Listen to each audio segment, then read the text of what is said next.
오늘은 이 마태복음 5장 말씀으로 축복과 하나님의 나라라는 제목으로 함께 은혜를 나누겠습니다. 우리 금요일 저녁 시간에 계속 하나님 나라라는 주제를 가지고 말씀을 묵상하고 있죠. 우리가 읽은 이 마태복음 5장 말씀은 산상수훈에 있는 우리에게 아주 익숙한 그런 말씀입니다. 이 산상수훈은 예수님의 가르침 중에서 가장 핵심적인 가르침이라고 할 수 있겠죠. 5장부터 7장까지는 산상수훈 가운데서도 이 5장 1절에서 12절까지는 팔복에 대한 말씀은 그 가장 중요한 말씀 가운데에도 더 중요한 보물과 같은 말씀이죠.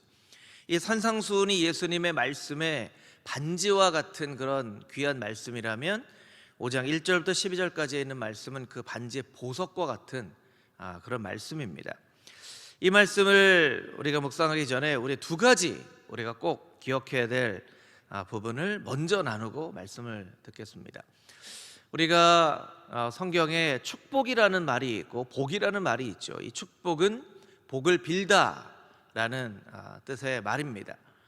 그래서 하나님 우리에게 축복하여 주시옵소서라고 하는 것이 잘못된 표현이죠. 복은 비는 것이기 때문에 하나님은 우리에게 복을 주시는 분이시지 우리에게 복을 빌어주시는 분이 아니시기 때문에. 그런데 이 성경에 때로는 이 축복이 복이라는 명사형 의미로도 쓰여지기도 합니다. 신명기 11장 29절 말씀에 보면 너희는 그리심산에서 축복을 선포하라. 이 축복은 비는 것인데 축복을 비는 것을 선포한다는 것이 말이 안 되거든요.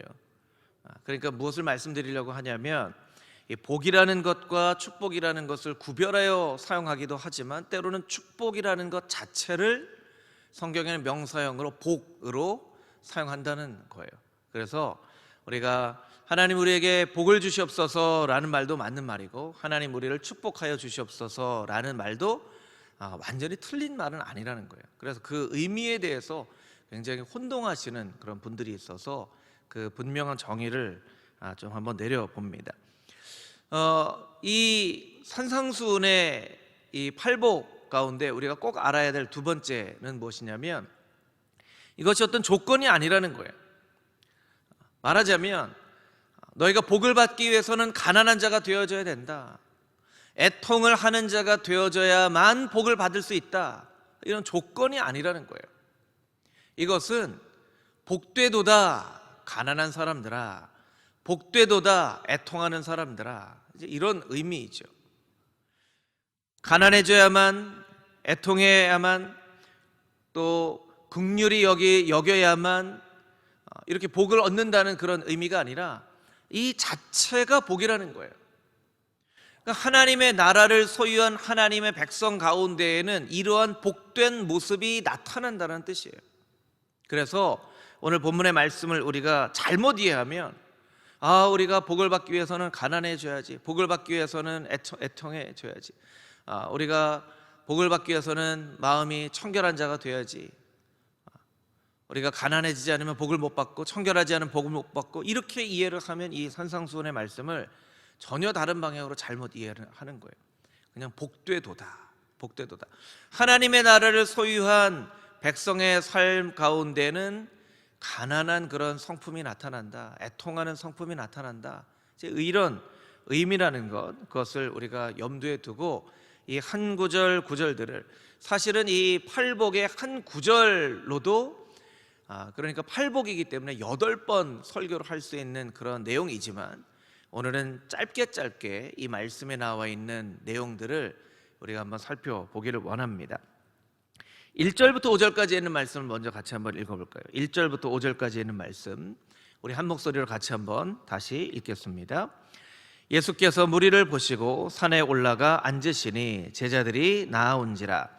입을 열어 가르쳐 이르시되 심령이 가난한 자는 복이 있나니 천국이 그들의 것이며 애통하는 자는 복이 있나니 그들이 위로를 받을 것이며 온유한 자는 복이 있나니 그들이 땅을 기업으로 받을 것임이요.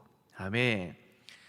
먼저 이 세 가지 복을 살펴보기 원합니다. 우리 첫 번째, 하나님의 나라를 소유하는 사람들에게 나타나는 첫 번째 축복은 마음이 가난하다는 것입니다. 마음이 가난하다는 거예요. 하나님의 나라를 소유한 사람의 축복은 마음이 가난한. 여러분, 마음이 가난하다는 것은 어떤 뜻일까요? 이 가난하다는 것은 경제적으로 가난하다는 뜻도 아니고 어떤 정신과 마음이 나약하다는 뜻도 아닙니다.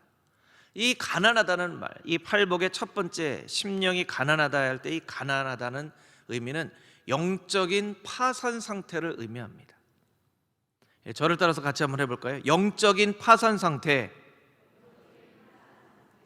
그러니까 영적인 파산 상태라는 것은 어떤 의미입니까? 영적으로 절망적인 상태라는 거예요. 우리가 스스로 우리를 구원할 힘이 없다는 것이죠. 우리 스스로 우리를 구원할 능력이 없다라는 거예요. 여러분, 파산이라는 것은 무엇입니까? 그 기업을 이루어갈 힘이 없다는 것이죠. 능력이 없다라는 거예요. 그것이 파산이죠. 가난하다라는 것은 망했다는 거예요. 영적으로 나는 망할 수밖에 없는 존재라는 거예요. 이해가 될 듯하기도 하고 이해가 안 되시기도 할 거예요. 성경의 몇 인물들을 살펴보면 그 의미들을 깨달아 알 것입니다. 이사야가 말했습니다. 나는 망했다. 언제 그 이야기를 하였죠? 하나님의 영광을 보게 되었을 때. 여러분, 하나님의 영광을 본다는 것은 얼마나 벅찬 일입니까? 만약 이 자리에 우리가 예배할 때 하나님께서 임재하심으로 우리 가운데 나타나신다면 여러분, 슬프시겠어요? 기쁘시겠어요? 여러분, 하나님이 이 가운데 아들아 딸아 이러고 막 이스라엘의 빽빽한 구름처럼 막 구름이 쫙 몰려온다든가, 우리가 사도행전 말씀 묵상하는 것처럼 갑자기 급하고 강한 바람 소리가 들린다든가 이러면 여러분들이 마음이 막 떨리시고 기쁘시겠어요? 아니면 아유 나 망했네 이렇게 생각하시겠어요? 기쁘겠죠. 막 눈을 뜨고 하나님 보겠죠. 아, 하나님 어떤 분이실까 하겠죠. 근데 이사야는 반대로 이렇게 이야기를 했다는 거예요. 이사야 6장 5절 말씀입니다. 이사야 6장 5절 말씀 함께 읽겠습니다. 그때에 내가 말하되 화로다 나여 망하게 되었도다. 나는 입술이 부정한 사람이요 나는 입술이 부정한 백성 중에 거주하면서 만군의 여호와의 신 왕을 베었음이로다 하였더라. 아멘. 가장 거룩하신 하나님을 경험한 그때의 이사야가 나는 망했다 이렇게 이야기를 하고 있습니다. 이것이 어떻게 보면 솔직한 우리의 고백이 되어야만 해요. 하나님은 좋으신 분이시지만 크고 두려우신 분이시기 때문에 하나님을 보게 될 때 큰일 났네 이런 마음이 먼저 들 수밖에 없다는 거예요. 이게 어떻게 보면 영적인 파산 상태를 말하는 것이죠. 베드로가 말합니다. 예수님을 만났을 때, 예수님의 베드로를 부르셨을 때, 예수님이 메시아이신 것을 알았을 때 베드로가 어떻게 반응을 했습니까? 누가복음 5장 8절 말씀입니다. 누가복음 5장 8절 한 목소리 읽겠습니다.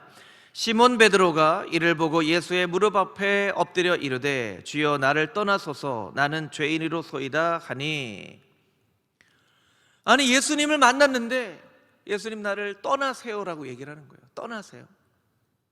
예수님의 베드로에게 왔는데 예수님 나를 떠나세요. 나는 죄인입니다. 이게 영적인 파산 상태를 말하는 것이죠. 삭개오는 재정적으로 망했습니다. 바울은 종교적으로 망했습니다. 그러나 이 모든 사람들은 다 하나님 나라를 소유한 사람들이었습니다. 나의 힘으로는 나 스스로를 구원할 능력이 없습니다. 나는 지극히 연약하고 작은 존재로되 내가 어찌 하나님의 선하심과 하나님의 그 놀라우신 일을 내가 경험할 수 있겠습니까?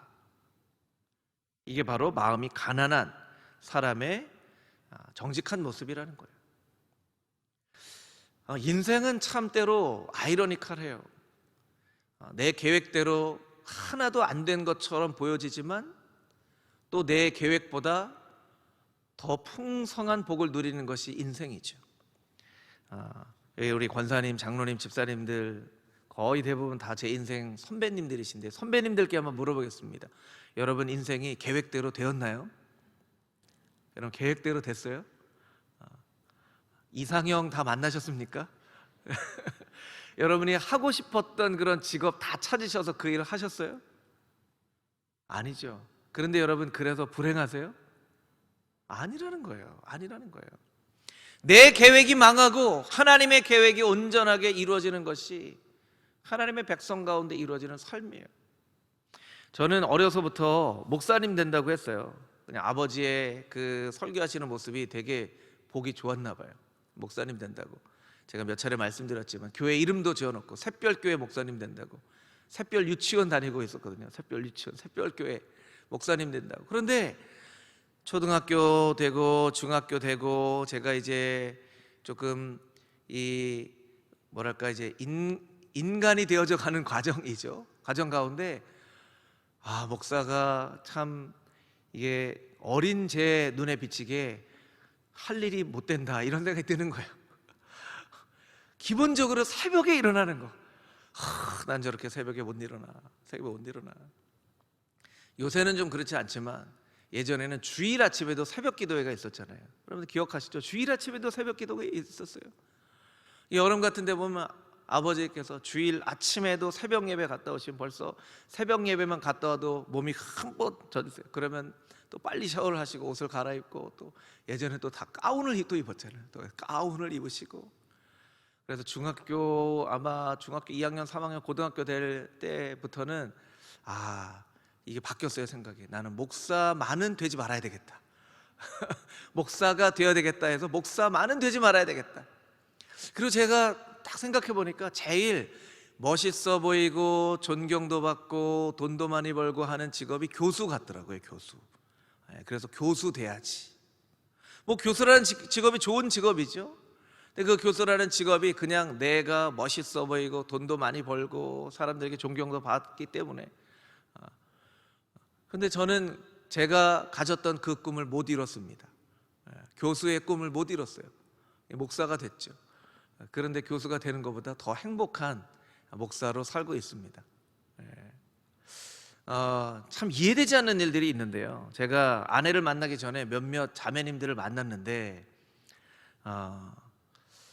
제가 좋아한다고 해도 저를 안 좋아하더라고요. 참 이해가 안 되는 일이죠. 이렇게 훌륭한 청년을.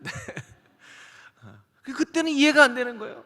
하나님이 되게 원망스럽더라고요. 하나님, 왜 하나님이 나는 그 자매가 좋은데 그 자매가 저를 안 좋아하는 겁니까? 막 정말 원망스럽기도 하는데, 아내를 만나고 지금 한 20년 정도 살아오면서 정말 하나님께서 나에게 꼭 맞는 돕는 베풀을 주셨구나. 정말 꼭 맞는, 정직하게 하는 거예요. 제 아내가 뭐 듣고 있어서 한 얘기가 아니고. 그러면서 어떤 때 그런 생각이 드는 거예요. 만약에 그때 내가 좋아했던 그 사람 중에 나를 좋아한다고 했었으면 지금 아내를 못 만났을 텐데, 나를 좋아해 주지 않는 게 복이구나, 이런 생각이 드는 거예요. 물론 집에서 약간 점수를 따겠죠, 제가. 여러분, 우리의 계획대로 안 돼요. 인생은 우리의 계획대로 안 됩니다. 여러분, 인생이 여러분의 계획대로 안 된다고 너무 실망하거나 낙담하지 마십시오. 여러분의 자녀들이 여러분의 계획대로 안 된다고 너무 낙담하지 마십시오. 그 대신에 우리가 이렇게 기도해야 되겠죠. 하나님, 내 계획이 망한 그곳에서 하나님의 계획이 온전하게 세워지게 하여 주시옵소서. 그게 우리의 기도, 하나님 나라를 소유한 사람의 가난한 자의 마음이라는 거예요. 그것이 첫 번째 복입니다. 두 번째, 하나님 나라를 소유한 백성에게 나타나는 이 복은 이 슬퍼하는 자, 애통하는 자입니다. 4절 말씀에 있는 애통하는 자, 슬퍼하는 사람이 복이 있다는 거예요. 근데 이 슬퍼한다는 것, 애통한다라는 것의 의미를 살펴봐야 돼요. 이건 그냥 무조건 슬픈 게 아니에요. 무조건 그냥 애통하는 게 아니에요. 자신의 죄를 보면서 슬퍼하는 모습을 말합니다. 내가 얼마나 슬픈 자인가. 사도 바울이 고백하잖아요. 나는 정말 곤고한 사람이다. 누가 이 사망의 몸에서 나를 구원할까? 그게 이 애통하는 자의 모습이에요. 나는 정말 곤고한 사람이다. 이 사망의 몸에서 누가 나를 구원할까? 그러니까 그냥 이것이 슬퍼한다고, 그냥 애통한다고 생각하면 이해가 안 되죠. 아니, 기뻐하는 것이 복이죠. 즉 즐겁고 웃는 게 복이죠. 여러분, 웃는 게 복 아닌가요? 즐거운 게 복 아닌가요? 신나는 게 복 아닌가요? 그런 게 복이에요. 그런데 애통하는 게 복이라는 것이 전혀 이해가 안 되는 거예요. 그냥 일반적인 상황으로 보면 그런 의미가 아니라 자신의 죄악을 바라보면서 내가 얼마나 죄악된 존재인지를 깨달아 알며 슬퍼하는 자이다. 그 사람이 복되도다 라고 하는 의미입니다. 대표적인 사람이 마틴 루터이죠. 마틴 루터에게는 하나님이 굉장히 다른 사람보다 더 예민한 죄의식을 갖게 하셨어요. 그러니까 마틴 루터가 자기에게 있는 죄 때문에 견딜 수 없는 시간들을 보냈어요. 그래서 이 무릎으로 그 계단을 막 올라서 무릎이 깨지고 피가 철철 흘러나오고, 이 고해성사를 하러 가서 죄를 고백하고, 돌아가다가 또 죄가 기억나서 또 돌아와서 고해성사를 하고, 또 돌아가다가 또 생각나서 고해성사를 하고 하니까 그 고해성사를 받았던 선배 신부가 마틴 루터에게 그렇게 얘기를 했다고 하지 않습니까? 너는 한 번도 지어보지 않은 죄를 짓기 전엔 절대로 나한테 오지 마라. 또 와서 죄를 얘기하니까 한 번도 지어보지 않은 새 죄를 짓기 전에는 절대 오지 마라. 내가 너 때문에 못 살겠다.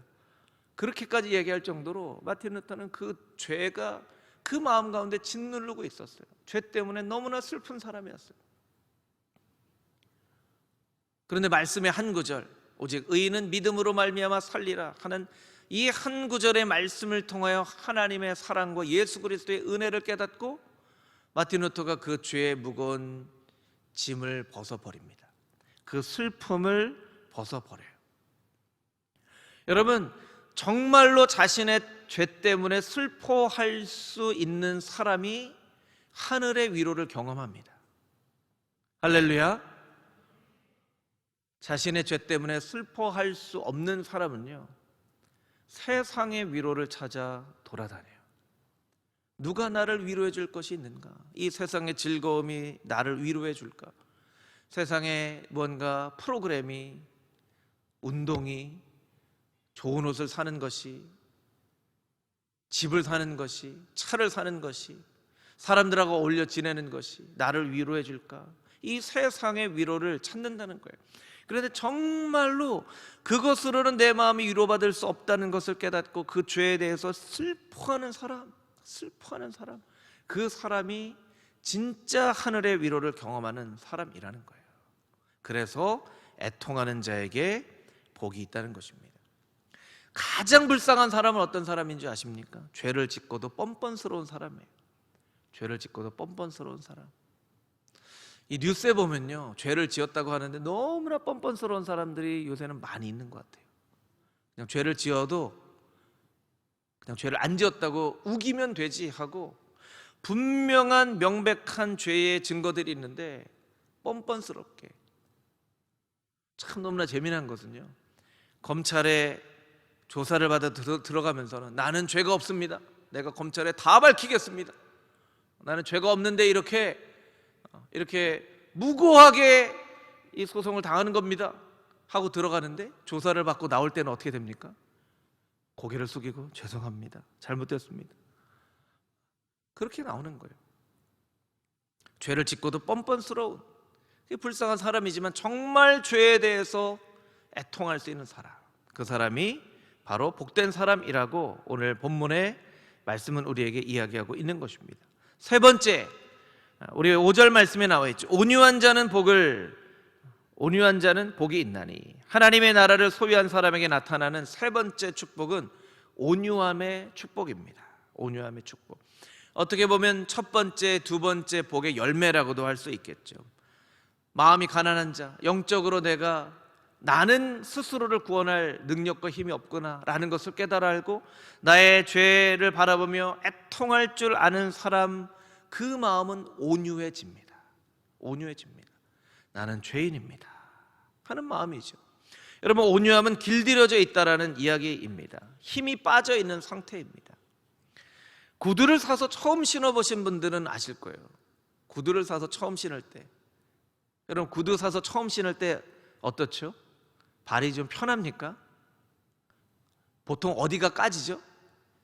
뒤꿈치가 까져요. 뒤꿈치가 까져요. 아니 새 구두인데 이 새 구두는요 뒤꿈치를 까지게 만들어요. 그래서 잘 길들여지면 발에 꼭 맞는 신발이 되어지는 것이죠.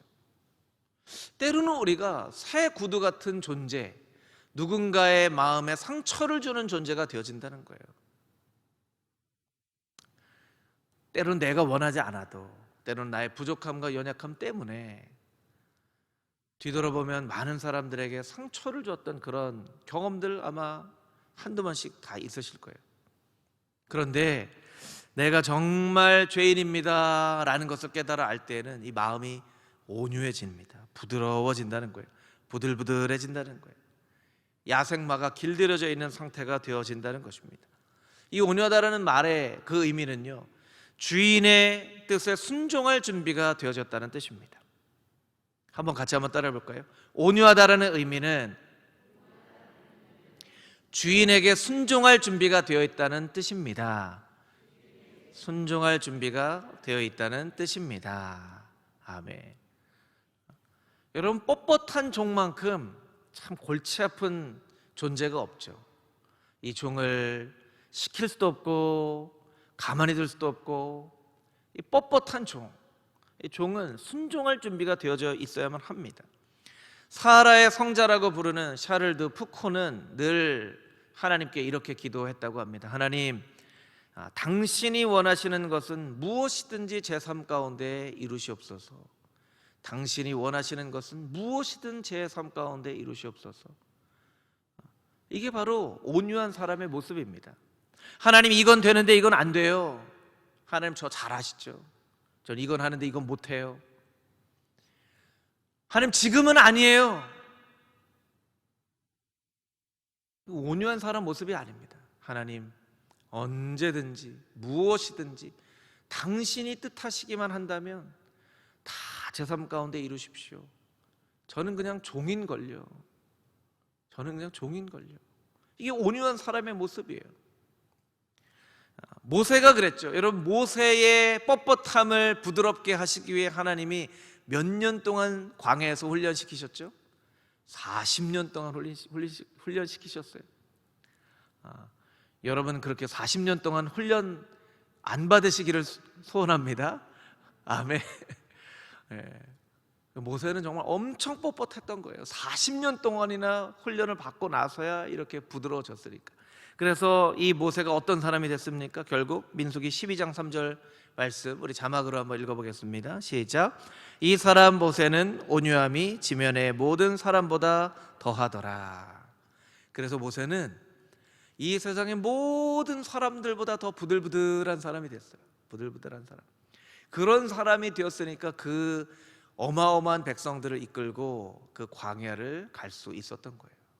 하나님, 안 돼요. 지금은 안 돼요. 이 일은 안 돼요. 못하겠어요. 이렇게 한 번이라도 했으면 그 사람들을 이끌고 못 갔겠죠. 온유함이 모든 사람보다 더하더라.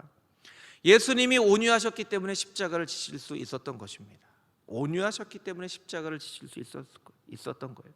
스데반이 온유한 사람이었기 때문에 돌에 맞아 순교를 할 그 상황 가운데서도 하나님을 바라보면서 찬양하는 사람이 되었던 것입니다. 여러분, 가장 미련한 사람, 이번 주 암송 구절이 이제 야고보서 1장 5절 말씀, 누구든지 지혜가 없으면 후히 주시고 모든 사람에게 꾸짖지 않으시는 하나님께 구하라. 지혜로운 사람이 되어야 되겠죠. 가장 미련한 사람 어떤 사람입니까? 하나님 이기려고 하는 사람입니다. 하나님 이기려고 하는 사람. 하나님, 이건 내 뜻대로 돼야 돼요. 내 뜻대로 돼야 돼요. 하나님 이기려고 하는 사람이 가장 미련한 사람이에요. 하나님의 뜻을 꺾지 않고 하나님의 뜻대로 길들여질 수 있는 온유한 백성들이 다 되시기를 주님의 이름으로 축복합니다. 아멘. 우리 6절 7절 말씀을 같이 한번 읽어보겠습니다. 마태복음 5장 6절 7절 말씀 함께 읽겠습니다. 의에 줄이고 목마른 자는 복이 있나니 그들이 배부를 것이며 긍휼히 여기는 자는 복이 있나니 그들이 긍휼히 여김을 받을 것이며. 아멘. 이 6절 7절에 나와 있는 네 번째 다섯 번째 복은 굉장히 적극적인 복이에요. 첫 번째, 두 번째, 세 번째가 마음이 가난한 자, 슬퍼하는 자, 온유한 자, 이것이 마치 자기 자신을 비워가는 복이라고 표현할 수 있다면, 이 네 번째, 다섯 번째는 적극적으로 능동적으로 행동하는 복이에요. 네 번째 복 무엇이라고 이야기하고 있습니까? 의에 줄이고 목마른 자. 하나님의 나라를 소유하는 백성의 복은 의에 줄이고 목마른 그런 복이라는 거예요. 이 의에 줄인다, 목마른다고 하는 것에는 어떤 인간의 욕구가 들어있는 거예요.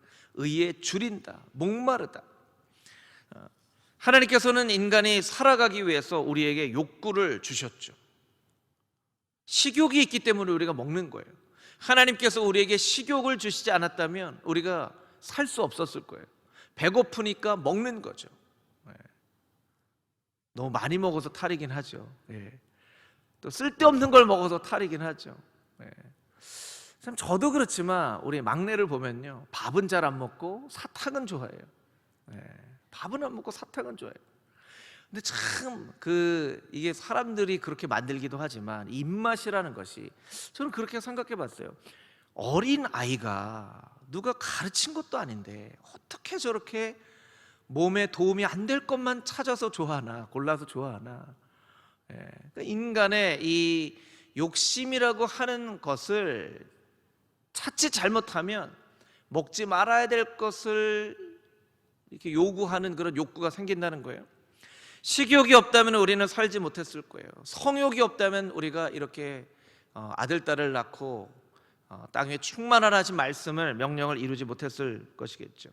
어떻게 보면 성공에 대한 욕심, 그 욕심이 없으면 이런 문명을 이루지 못했을 것입니다. 그런데 성경에 욕구와 대조적으로 이야기를 하고 있는 단어가 탐욕이에요. 탐욕.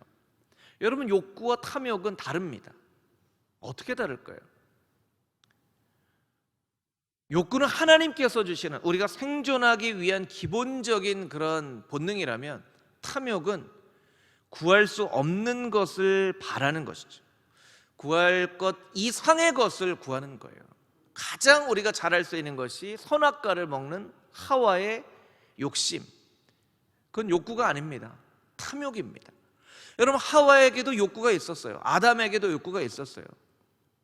그러니까 먹고 자고 했던 것이죠. 그런데 하나님께서 뭐라고 말씀하셨어요? 선악과와 생명나무 열매는 너희가 욕심 부리면 안 된다. 그것은 너희가 바랄 수 있는 것 이상의 것이다 라고 말씀해 주셨죠. 근데 하와는 하나님께서 바랄 수 있는 것 이상의 것을 욕심을 냈습니다. 여러분, 그것은 탐욕이에요. 우리가 바랄 수 있는 것 이상의 것, 참 어려운 것 중에 하나는요, 이걸 구분하기가 참 쉽지가 않다는 것에 참 어려움이 있어요. 참 바랄 수 없는 것 이상의 것을 구분하는 것 참 어려워. 그래서 말씀을 우리가 좀 기억할 필요가 있죠. 골로새서 3장 5절 말씀, 우리 두 구절을 살펴볼 텐데요. 골로새서 3장 5절 말씀 우리 같이 읽어보겠습니다.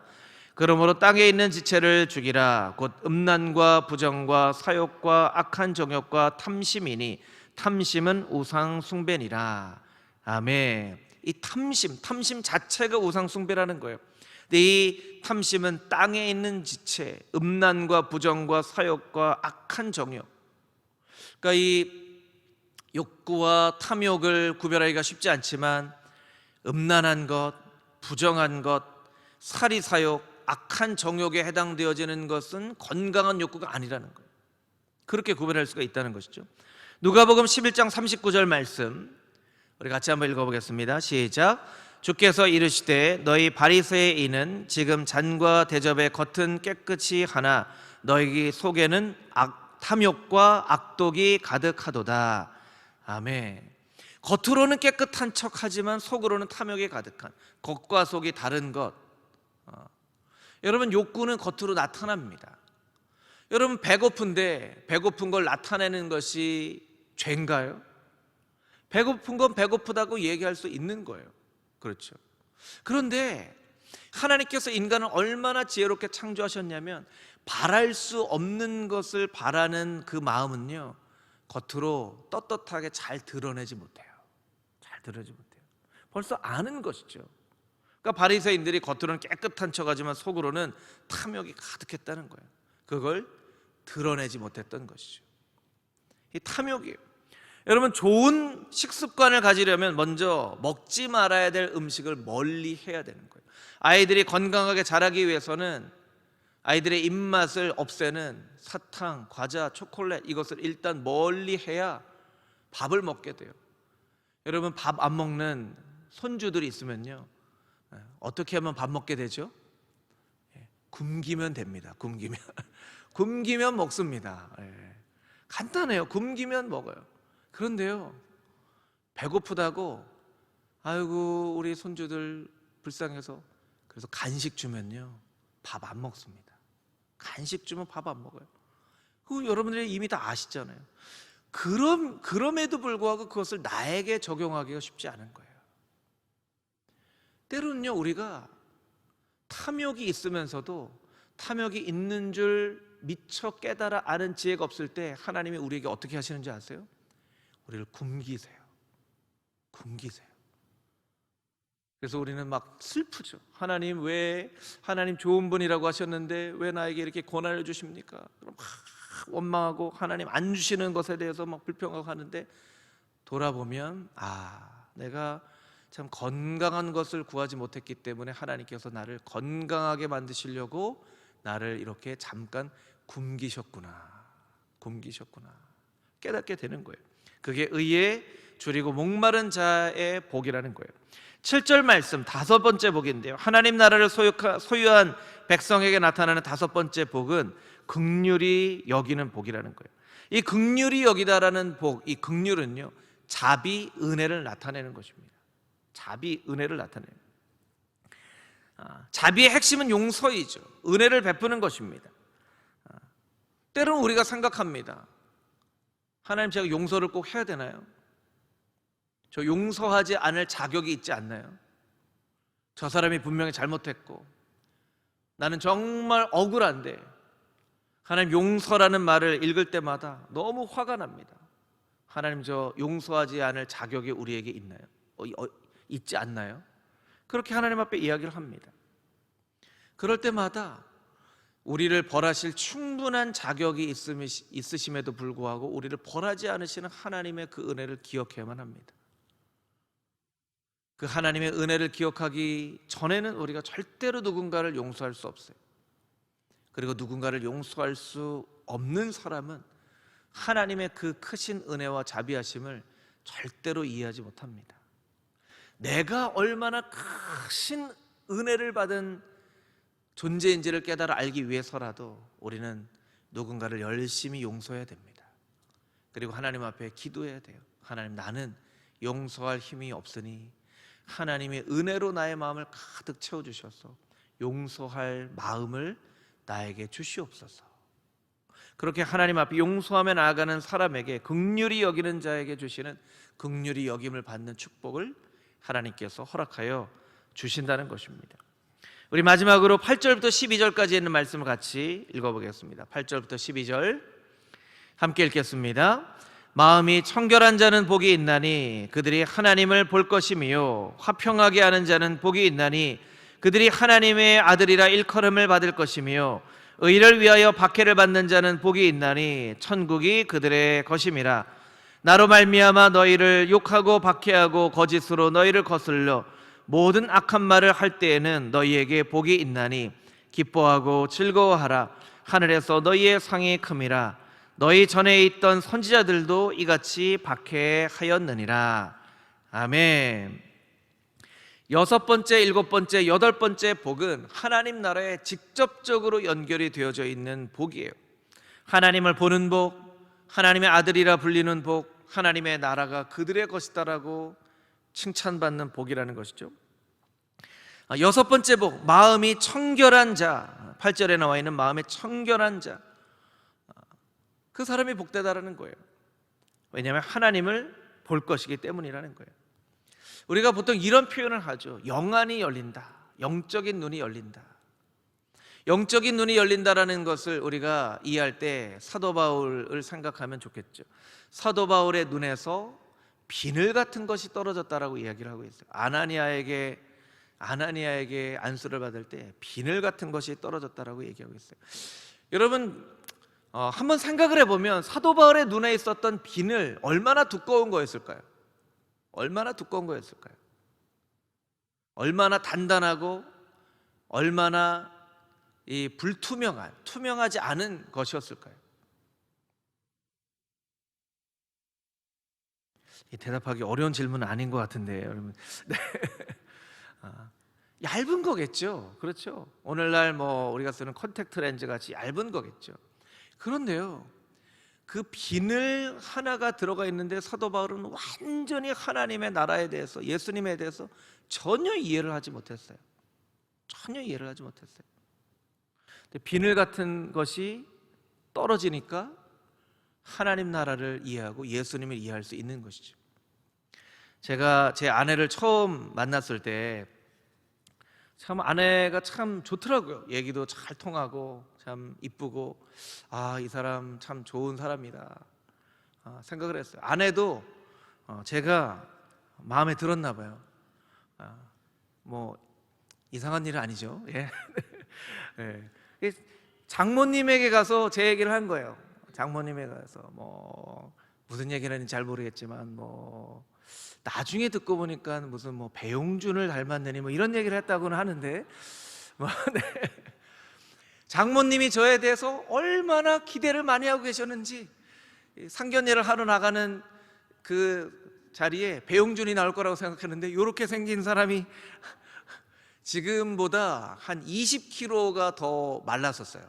지금보다 더 20kg가 빼짝 마른 어떤 한 사람이 나가 거예요. 그러니까 장모님이 너무 기대가 커서, 제가 마음에 안 들었다는 게 아니라 너무 기대가 커서 저를 보고 배용준은 아니잖아 이런 생각하시고 집으로 돌아가면서 한마디 하셨다 그러더라고요. 장모님이, 아이고 저게 눈에 콩깍지가 껴서 네.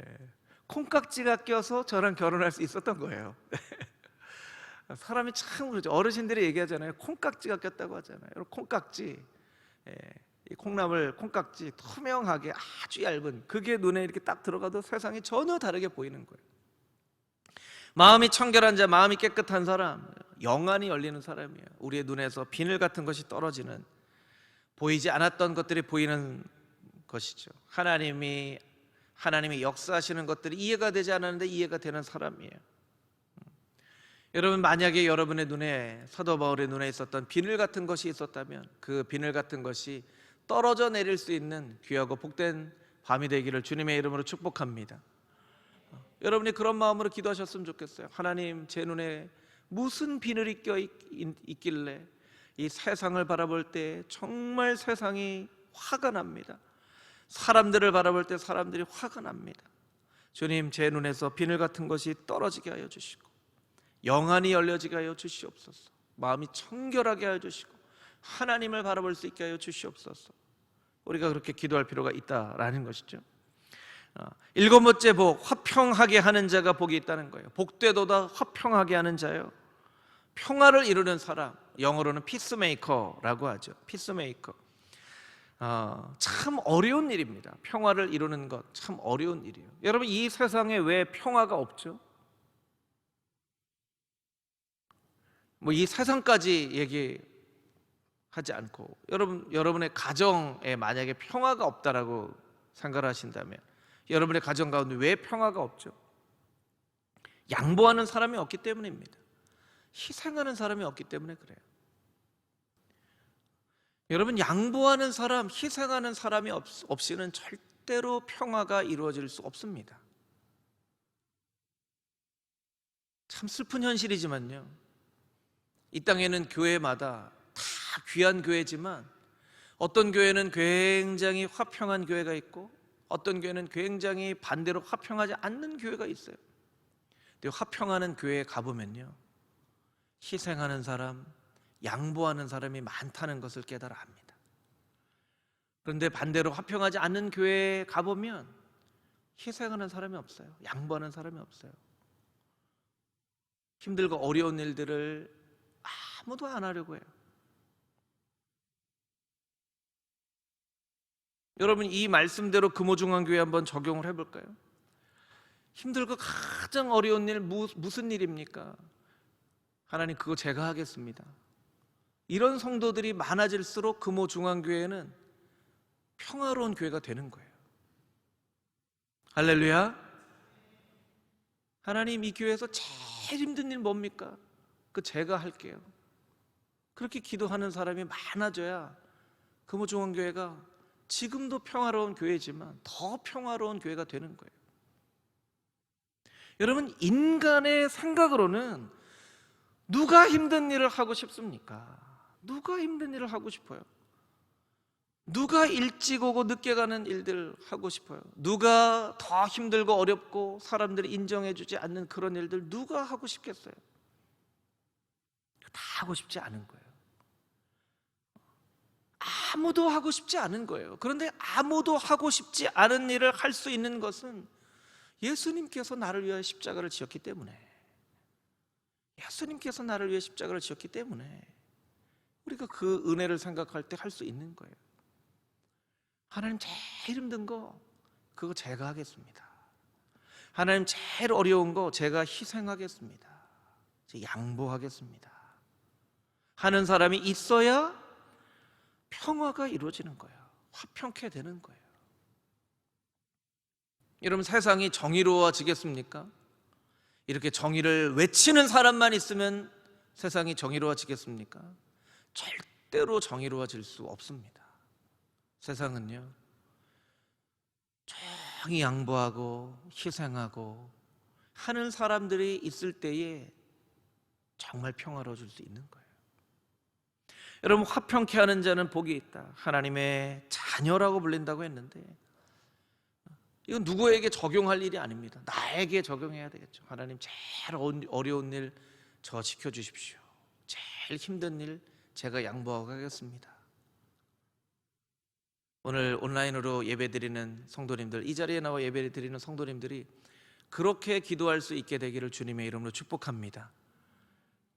아멘이 별로 자신이 없는 것 같아요. 예. 여러분, 제일 힘든 일 제가 하겠습니다라고 기도할 수 있게 되기를 소망합니다. 그런 아멘으로 화답한 사람들을 피스메이커라고 부르는 거예요. 그런 사람들을 피스메이커라고 부르는 거예요. 화평케 하는 자라고 부르는 거예요. 하나님의 자녀라고 부르는 겁니다. 우리 마지막으로 8째 복, 우리 함께 살펴보도록 하겠습니다. 10절 말씀인데, 의를 위하여 박해를 받는 자가 복되도다. 이 가장 어려운 일이기 때문에 복되다는 말이 2번이나 반복이 돼요. 2번이나. 복되도다, 복되도다. 의를 위하여 핍박을 받는 자. 쉽게 설명하면 예수님 때문에 핍박받는 거예요. 어떻게 보면 조금 이 복에 가까운 시기를 우리가 살고 있는 것 같아요. 코로나 때문에 교회가 얼마나 핍박을 받습니까? 사실 생각해 보면 우리가 참 핍박 많이 받았죠, 그죠? 뭐 핍박이라고 우리 선배들이 경험한 핍박에 비교하면 비교할 수 없는 너무나도 약한 것이지만 오해받고 핍박받고 코로나의 주범처럼 그렇게 취급받는 일들을 우리가 당했죠. 그런데 어떻게 보면 복 있는 사람 되게 하시려고, 복 있는 사람 되게 하시려고, 그게 이 세상 가운데 예수 그리스도의 사랑을 나타내는 방법 중에 하나이기 때문에 의를 위하여 예수님 때문에 핍박을 받는 사람이 복되다라고 말씀하셨기 때문에 우리가 그런 복을, 그것을 복으로 여기고 참고 견디는 것이죠. 그것을 참고 견디는 자에게 하나님께서 더 크신 하늘나라의 복을 주실 것이기 때문에 예수님, 때로 참 억울합니다. 때로 참 화가 납니다. 그러나 이것이 바로 예수님 때문에 받는 복이라면, 핍박이라면 그것을 잘 견디게 하여 주시옵소서.